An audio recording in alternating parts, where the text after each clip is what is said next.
ये चलो यहाँ पे देखो बच्चा, अभी ओवरहेड के अंदर हमने इससे पहले जो किया था वो प्राइमरी डिस्ट्रीब्यूशन ओवरहेड डिस्ट्रीब्यूशन था, ठीक है। अभी हम लोगों ने इसके अंदर एक सेकंड टाइप्स का सम आता मशीनरी ओवरहेड से रिलेटेड, जो एग्जाम में क्वेश्चन पूछता है। अभी देखो मशीनरी ओवरहेड मीन्स क्या है, यहाँ पर थोड़ा सा बेसिक इसका बताता हूँ, इसके फॉर्मेट बताता हूँ, इसके बाद इसके सम सॉल्व करेंगे।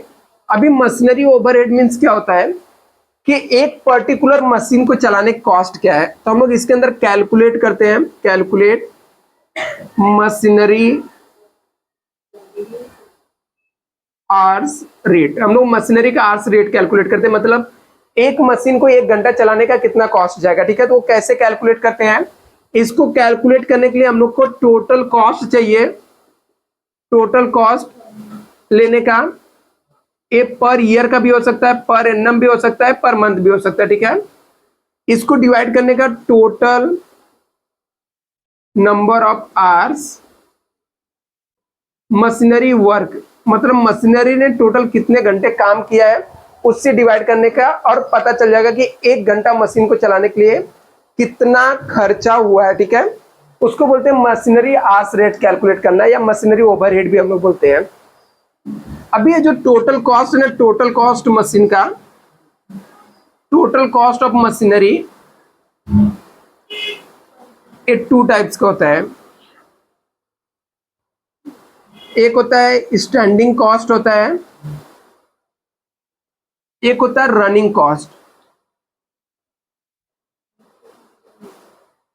स्टैंडिंग कॉस्ट मतलब क्या होता है, मशीन चले या ना चले वो खर्चा होता ही होता है, ठीक है। उसको हम लोग स्टैंडिंग चार्जेस बोलते हैं। रनिंग कॉस्ट मीन्स क्या होता है, जब मशीन रन करेगी ना तो ही वो खर्चे होंगे, तो उसको हम लोग रनिंग चार्जेस बोलते हैं। तो इसके खर्चे क्या क्या आते हैं वो मैं आपको लिख के दे दूंगा, ठीक है। अभी क्या होता है पहले कॉन्सेप्ट समझ लेते हैं। जैसे मान लेते हैं ये टोटल एरिया, एक मेरा शॉप है। अभी शॉप के अंदर मशीन मेरा इतना एरिया ऑक्युपाइड किया है, मशीन क्या किया है, सिर्फ मशीनरी ने टोटल एरिया इतना है, ठीक है, और मशीन ने सिर्फ इतना एरिया लिया है। और मुझे किसका कॉस्ट कैलकुलेट करना है, सिर्फ मशीन का कॉस्ट कैलकुलेट करना है। जब मुझे मशीन का सिर्फ कॉस्ट कैलकुलेट करना है तो हमारा जो रेंट रहेगा, ठीक है, जो रेंट रहेगा वो रेंट जो रहेगा ना, हम लोग सिर्फ इतने एरिया के लेंगे जितने में मशीन रहती है। जब हम लोग मशीन का खर्चा कैलकुलेट कर रहे हैं तो रेंट भी सिर्फ मशीन का लेंगे, लाइट का खर्चा भी सिर्फ किसका लेंगे, हम लोग मशीन का लेंगे। मान लो ये पूरे शॉप को देखने के लिए एक सुपरवाइजर को मैंने अपॉइंट किया। जब हम लोग मशीन का खर्चा कैलकुलेट करेंगे देखेंगे वो सुपरवाइजर सिर्फ और सिर्फ मशीन पे कितना टाइम था, ठीक है। तो मतलब हम लोग को जो भी खर्चे रहेंगे वो हम लोग स्पेसिफिक किसके ऊपर कैलकुलेट करते हैं, मशीन से रिलेटेड कैलकुलेट करते हैं, ठीक है। तो पहले हम लोग इसका फॉर्मेट देख लेते हैं, क्या क्या इसके फॉर्मेट में क्या क्या आइटम होता है, ठीक है।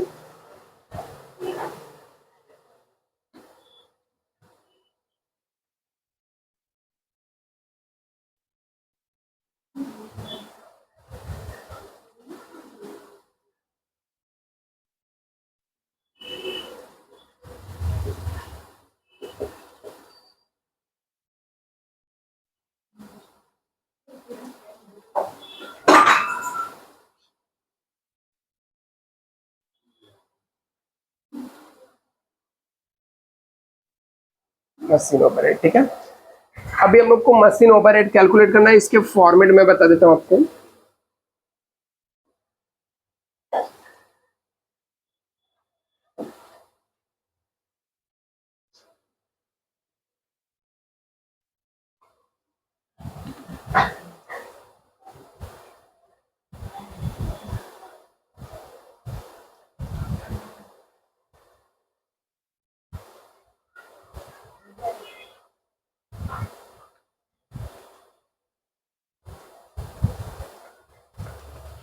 एक में हम लोग टोटल लिखते हैं खर्चे, और दूसरे में हम लोग पर आवर्स का कॉस्ट लिखते हैं।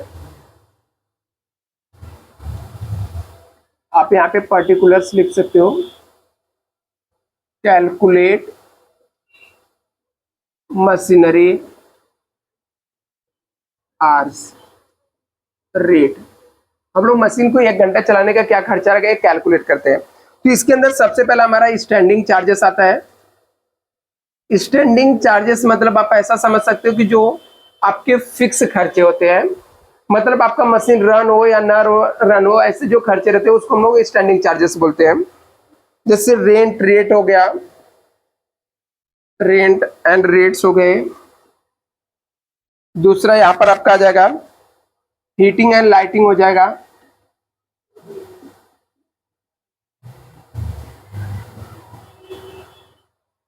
थर्ड आपका सुपरविजन चार्जेस हो जाएगा।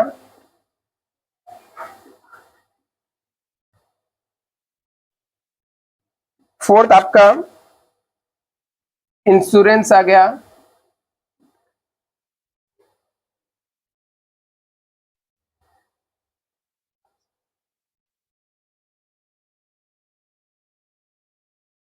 डिपार्टमेंटल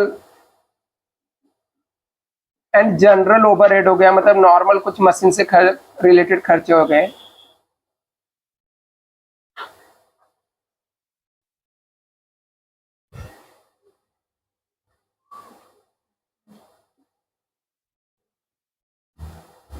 कंज्यूमेबल स्टोर हो गया। ये सब जो खर्चे रहते हैं हम लोग इसको यहां पर लिखते हैं।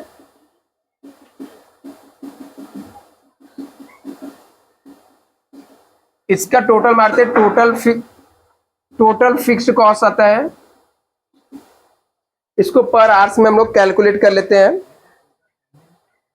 हाँ, टोटल फिक्स कॉस्ट है, टोटल स्टैंडिंग चार्जेस दोनों चलेगा।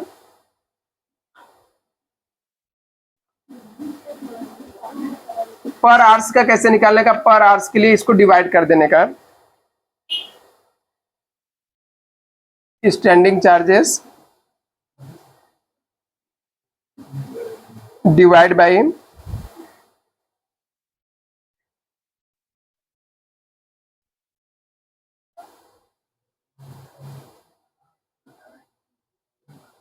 Working hours. जो भी पर यूनिट का कॉस्ट आएगा यहां पे लिख देने का। दूसरा आपका आ जाएगा रनिंग चार्जेस।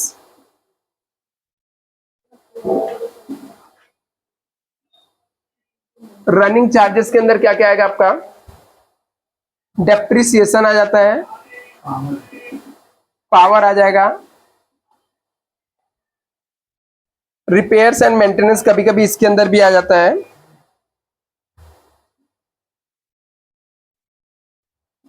और रिपेयर एंड मेंटेनेंस ऊपर भी आता है कभी कभी, ठीक है, वो डिपेंड करता है कौन से टाइप्स का है। ये हमेशा हम लोग पर आवर्स का ही कैलकुलेट करके इसका अमाउंट लिखते हैं। या तो इसको अंदर लिखे तो टोटल मार्क आउटर कॉलम में लिखने का,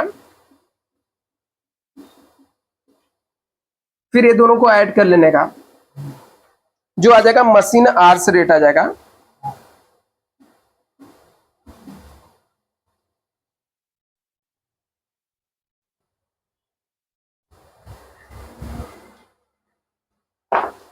आप लोग इसे कॉपी कर लो फॉर्मेट को, ठीक है। इसके बाद हम लोग क्या करते हैं, इसके सम निकाल के सॉल्व करते हैं, ज्यादा इजी आपको सिंपल वे में समझेगा।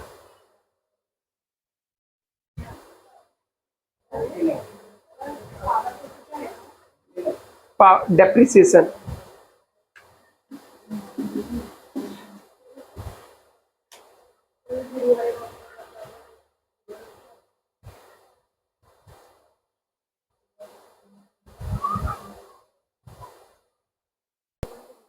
अभी नोट्स में देखो यहाँ पर ओवर एट का जो ओवर एट चैप्टर में क्वेश्चन नंबर 4 है, मिला क्या आप लोग को?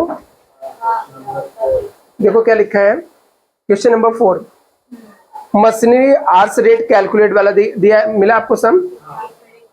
हाँ, देखो पेज नंबर 8 है, 8,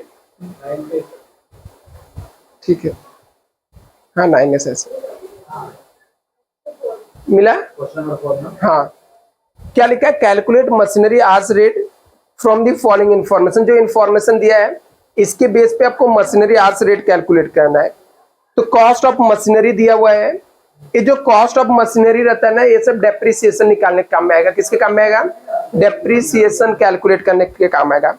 कॉस्ट ऑफ इंस्टॉलेशन, ये भी डेप्रिसिएशन निकालने के काम आता है। मतलब ये एसेट से रिलेटेड इंफॉर्मेशन दिया रहेगा, मशीन से रिलेटेड जितना भी इंफॉर्मेशन रहेगा उसके कॉस्ट से रिलेटेड, वो सब आपका डेप्रिसिएशन निकालने का काम आता है। स्क्रैप वैल्यू दिया है, स्क्रैप वैल्यू भी हम लोग का डेप्रिसिएशन निकालने का काम आएगा। उसका मैं फॉर्मूला भी लिख के दूंगा तो आपको समझेगा कि कैसे इसको डेप्रिसिएशन निकालने में हम लोग यूज करेंगे। Effective life of machine 10 years है, बोलता मशीन कितने साल चलेगी, 10 साल।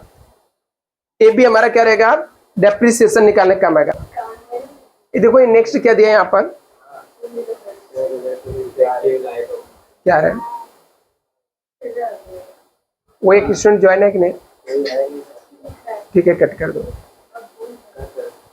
हाँ नहीं है ना कोई ज्वाइन, ठीक है चलेगा।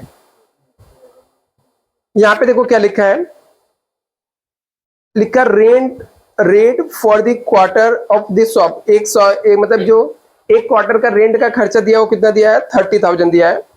आगे लिखा है जनरल लाइटिंग एक्सपेंसेस कितना दिया है, 2,000 पर मंथ का है।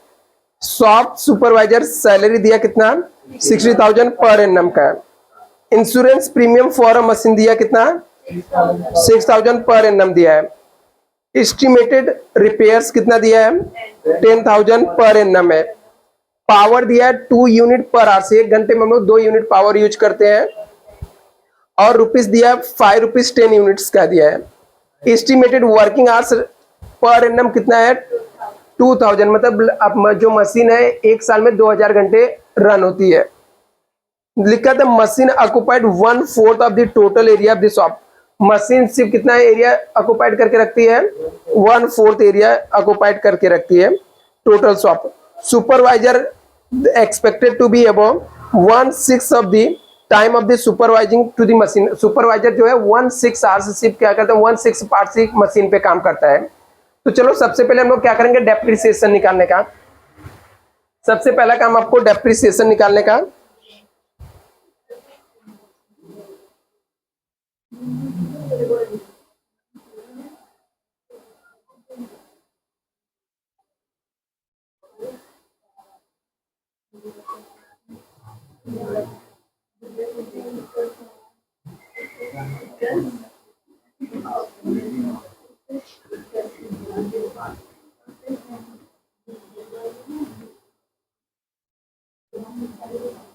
चलो अच्छा क्वेश्चन नंबर 4 में सबसे पहले हम लोग वर्किंग नोट बना के डेप्रिसिएशन निकालेंगे मशीन का। और डेप्रिसिएशन निकालने का फॉर्मूला होता है cost of assets plus installation charges minus scrap value divide by life of assets या लाइफ ऑफ मशीनरी। अभी देखो यहां पर कॉस्ट ऑफ असेट्स कितना दिया, कॉस्ट ऑफ असेट्स मतलब मशीन का वैल्यू कितना दिया है, 8 लाख है, 1 मिनट, मशीन का वैल्यू 8 लाख रुपए दिया है। इंस्टॉलेशन चार्जेस कितना है, 2 लाख दिया है। स्क्रैप वैल्यू कितना दिया है, 2 लाख ही है। लाइफ ऑफ असेट्स कितना है, 10 ईयर्स सब में दिया हुआ है। कैलकुलेट करो डेप्रिसिएशन 1 ईयर्स का कितना आएगा, 1 ईयर डेप्रिसिएशन कितना है, रहने दो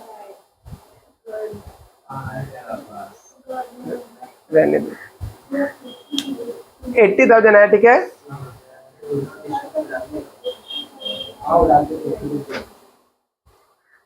कितना 80,000 आ गया। इसके बाद नेक्स्ट हम लोग देखते हैं, ए मिल गया, इसके बाद हम लोग कैलकुलेट करेंगे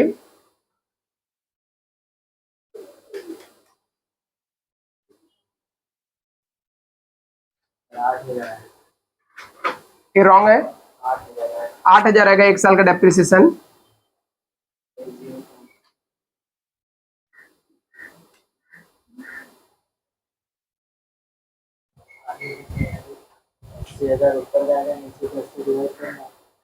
अस्सी हजार नहीं, 8 लाख आएगा, 80,000 राइट है, ठीक है।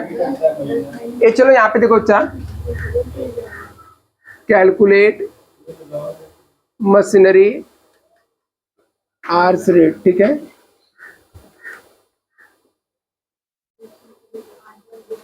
पर्टिकुलर्स रुपीस, ठीक है।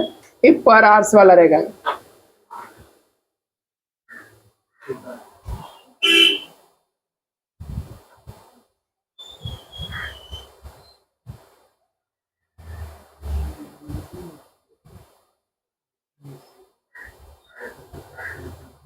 अभी यहाँ पे देखो क्या लिखने का।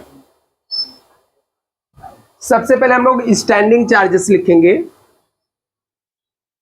स्टैंडिंग चार्जेस में एक एक एक्सपेंसेस रीड करो बच्चा, क्या क्या दिया हुआ है और उसको लिखते चलते हैं।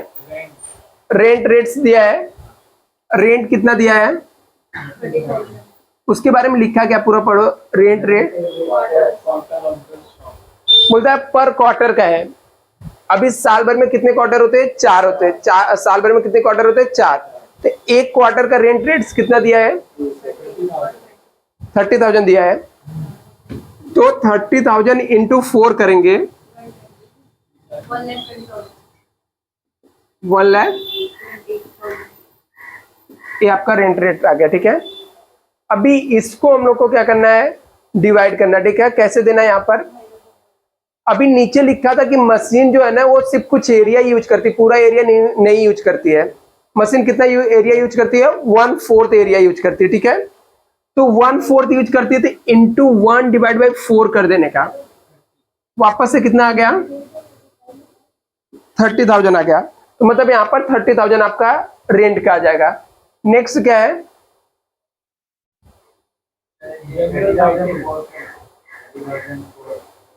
पर क्वार्टर दिया था ना बच्चा। हाँ, क्योंकि हम लोग को ये जो हमारा वर्किंग आवर्स दिया पर एनम का दिया है, तो सब खर्चे को भी पर एनम में ही हम लोग को कन्वर्ट करना पड़ेगा ना। तो हमने इंटू 4 करके पर एनम में कन्वर्ट किया। लेकिन उसने नीचे एक और एडजस्टमेंट दिया था कि मशीन जो है ना 1/4 एरिया यूज करती है। तो जब मशीन 1/4 एरिया यूज करे तो पूरा खर्चा मशीन पे क्यों जाएगा। तो मैंने बताया था ना, मशीन जितना एरिया यूज करेगी उतना ही खर्चा उसका। तो पूरे शॉप का रेंट कितना था, 30,000 था, और उसमें से मशीन सिर्फ कितना यूज कर रही है, 1/4। तो 1/4 में उसका जितना रहेगा वो उसको हम लोग दे देंगे। नेक्स्ट क्या दिया है, जनरल लाइटिंग एक्सपेंस कितना है, 1 मिनट, जनरल लाइटिंग चार्जेस कितना है, पर मंथ है, इंटू 12 करने का। अभी देखो 24,000 तो है ये खर्चे, लेकिन ये 24,000 पूरे शॉप का है। मैंने बताया था लाइट जो रहता है ना एरिया पे जाता है, मतलब ज्यादा एरिया रहेगा ज्यादा लाइट का खर्चा छोटा। तो इसमें से मशीन जो है ना सिर्फ 1/4 एरिया यूज करती है। कितना आ जाएगा, 6,000 आ जाएगा। नेक्स्ट,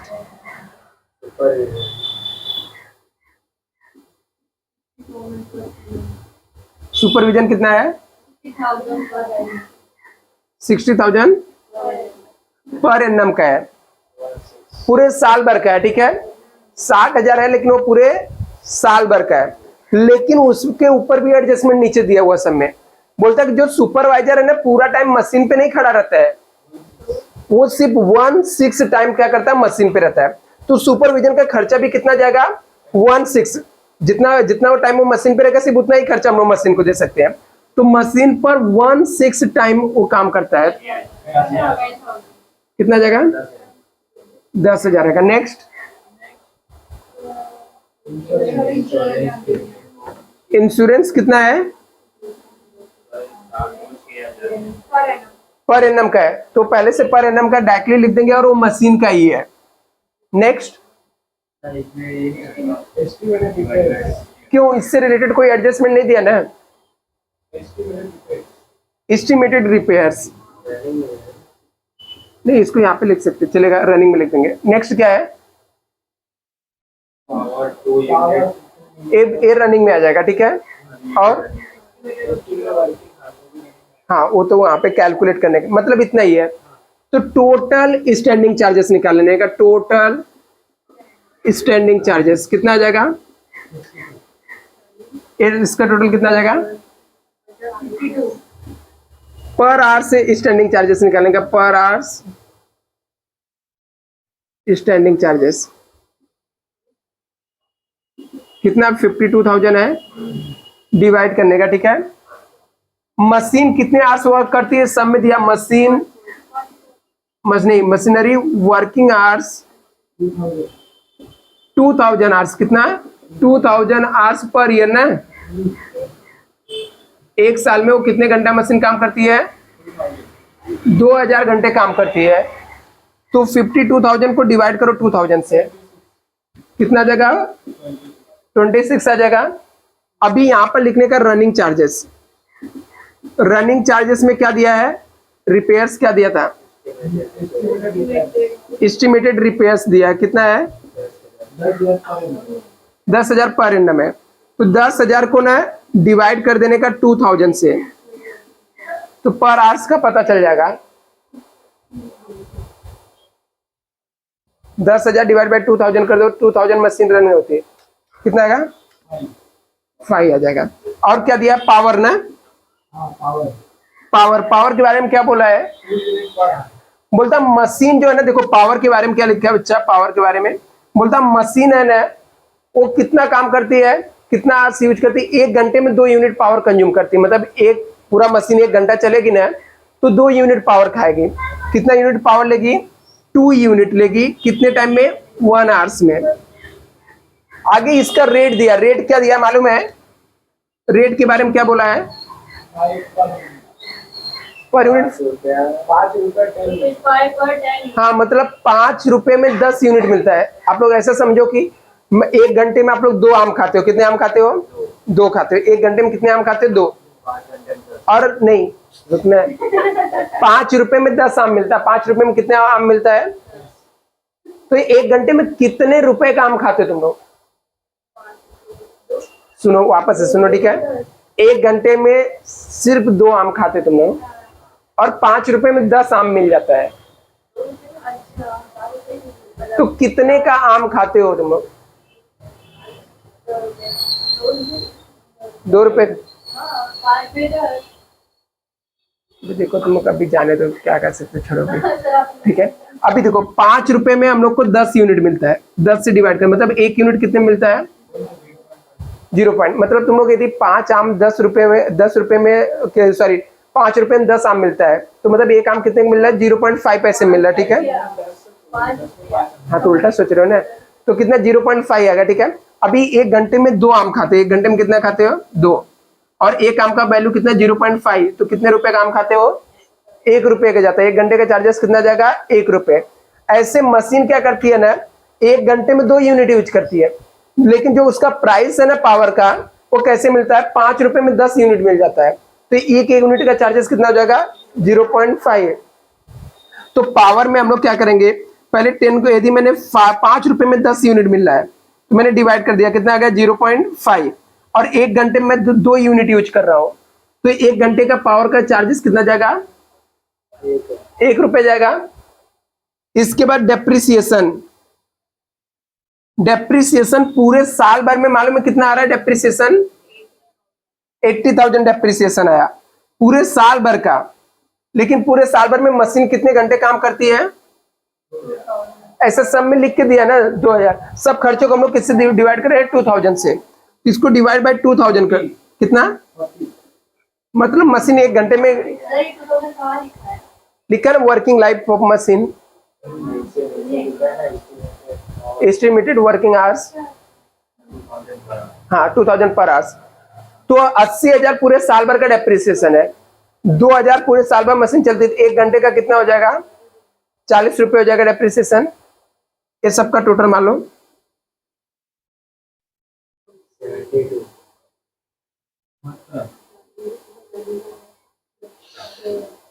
पर आवर्स कितना, 72। इसे कॉपी कर लो, चाहिए सम कंप्लीट हो गया। हाँ ये इतना ही।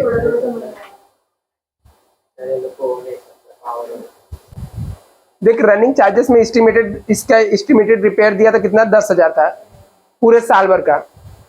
पूरे साल भर में मशीन कितना चलती है, 2000 घंटे, तो 1 घंटे का कैसे मिलेगा, उसको डिवाइड कर देने का, तो 1 घंटे का हम लोग को 5 मिल गया। ऐसे पावर में क्या बोला था, पावर में बोला था कि हम मशीन जो 1 घंटे में 2 यूनिट पावर यूज करती है। तुम लोग 1 घंटे में 2 वड़ा पाव खाते हो, ठीक है। अभी 1 घंटे में 2 वड़ा पाव खाते हो, ठीक है, और वड़ा पाव का प्राइस कितना है, क्या 5 रुपए तुम लोग के जेब में रहेगा ना, तो 10 वड़ा पाव मिल जाएगा। कितना मिलेगा, 10। तो 1 वड़ा पाव कितने का मिल रहा है, 50 पैसे का मिल रहा है ना। अभी 50 पैसे में 1 वड़ा पाव मिल रहा है, और 1 घंटे में 2 वड़ा पाव खा रहे हो तुम लोग, तो कितना, कितने का वड़ा पाव खा रहे हो, कितने का, हाँ 1 रुपए का। तो ऐसे मशीन क्या करती है ना, मशीन के लिए जो पावर है ना वड़ा पाव है, ठीक है, वो मशीन क्या करती है ना, 1 घंटे में 2 वड़ा पाव खाती है, ठीक है, मतलब 2 यूनिट पावर यूज करती है। और उसको मशीन को जो है ना ऐसा लिखा है कि तुझे ना 10 यूनिट मिलेगा, मतलब 10 वड़ा पाव मिलेगा, ठीक है, कितने रुपए में, 5 रुपए में। तो अभी उसको एक वड़ा पाव कितने मिल रहा है, 0.5 में मिल रहा है, और 1 घंटे में मशीन 2 वड़ा पाव खा रही है, तो मशीन कितने का पावर यूज कर रही है, ठीक है। पावर को तो वड़ा पाव समझ ले, समझ जाएगा, ठीक है। अभी डेप्रिसिएशन कितना है, 80,000 है, पूरे साल भर का है। और पूरे साल भर में मशीन कितना, 2000 घंटे चलती है, 1 घंटे का कितना रहेगा, तो 80,000 को डिवाइड कर देंगे 40 आ जाएगा। सबका टोटल मान लिया था, मशीनरी रेट पर आवर्स आ जाएगा। हाँ, फॉर्मेट तो दिया रहता, सब उठा उठा के लिखना।